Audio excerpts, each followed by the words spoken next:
Hello les amis, une autre petite vidéo de la Lorraine toujours, avec encore ce paysage vallonné, magnifique, on voit vraiment des belles choses. Lévi qui est avec moi.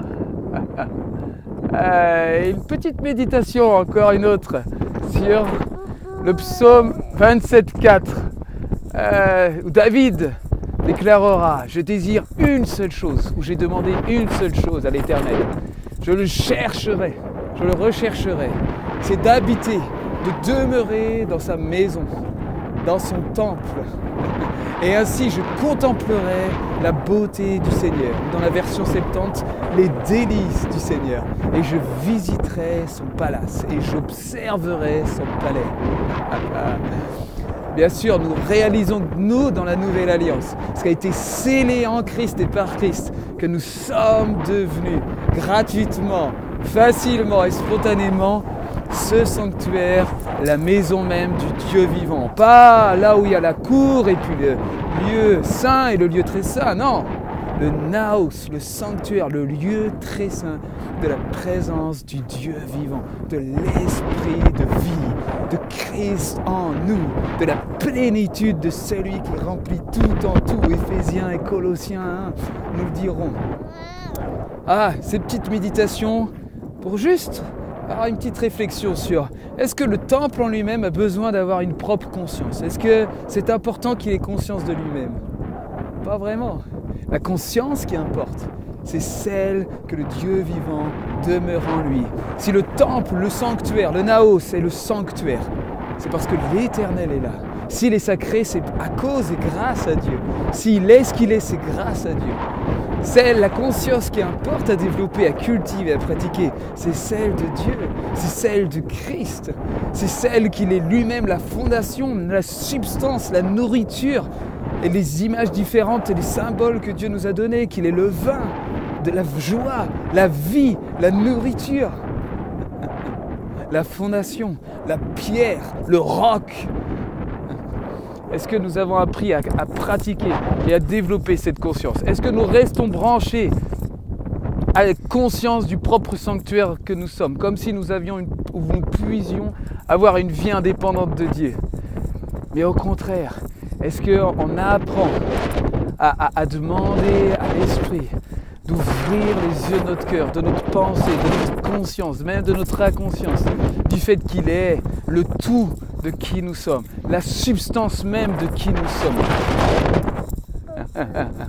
Est-ce que nous continuons de nous fier aux lois universelles, aux lois auxquelles les hommes généralement sont soumises? Ou est-ce que nous pouvons apprendre à cultiver un autre type de conscience, celle du Dieu vivant, celle de Christ en nous, celle où, comme Paul pouvait dire, j'ai été crucifié avec Christ, ou car vous êtes mort avec Christ, comme dans Colossiens 1,27 ou Colossiens 3,33, et votre vie est cachée avec Christ, ou alors j'ai été crucifié avec Christ, ce n'est plus moi qui vis, mais Christ qui vit en moi. Et ce que je vis maintenant dans ce corps, ce que je vis maintenant dans cette chair, je le vis par la foi du Fils de Dieu, ou autrement dit, je le vis par la conscience du Fils de Dieu. Par cette connaissance spontanée et vivante partagée avec Dieu, celle qu'il a de nous et que nous partageons avec lui nous concernant. Est-ce que nous pratiquons cette conscience de Dieu, qu'il est la substance de chaque cellule de mon corps spirituel et physique? De ce que ce corps même, là, ici, n'est pas un corps de brouillon appelé à être transfiguré pour avoir un autre corps, mais est lui-même le sanctuaire déjà de l'Esprit Saint. Lui-même est appelé à partager, à expérimenter, à accueillir la conscience de Dieu et donc la plénitude de la vie de Dieu. Le Père est le Dieu vivant, l'Esprit éternel n'est pas celui qui appelle à remplir tout en tout comme s'il y avait encore des choses vides.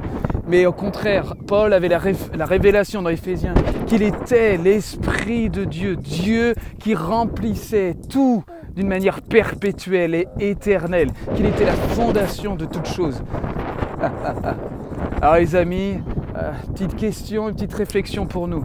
Quel type de conscience nous apprenons à cultiver? Est-ce que nous renforçons notre propre conscience, celle de toutes nos limites, celle des lois extérieures qui généralement nous asservissent, ou est-ce que nous apprenons à embrasser la conscience de Dieu, celui qui fait qui nous sommes aujourd'hui, grâce à la bonne nouvelle de Christ, à l'évangile de Christ, à ce que la parole a été faite chair, de ce que la chair elle-même, le corps elle-même est l'expression de cette parole, de l'empreinte visible du Dieu invisible. Quel type de conscience nous avons appris à cultiver, à pratiquer? Quelle est ma conscience par rapport à mon propre corps? Celle de Dieu, celle qu'il est la propre substance de mon être physique, celle que c'est lui-même la nourriture de chacune de mes cellules? Allez, les amis, sur ce petit mot final, j'aime tellement la version 70, comme je disais tout à l'heure, que nous contemplons les délices du Seigneur et de visiter, d'observer scrupuleusement son sanctuaire, son palace, que nous sommes devenus en Christ maintenant, afin de se délecter qu'il est lui-même le tout de notre être, la substance de notre vie. Bisous les amis, je vous laisse. Livy, tu dis bisous, au revoir. Bisous tout le monde, à bientôt de la Lorraine.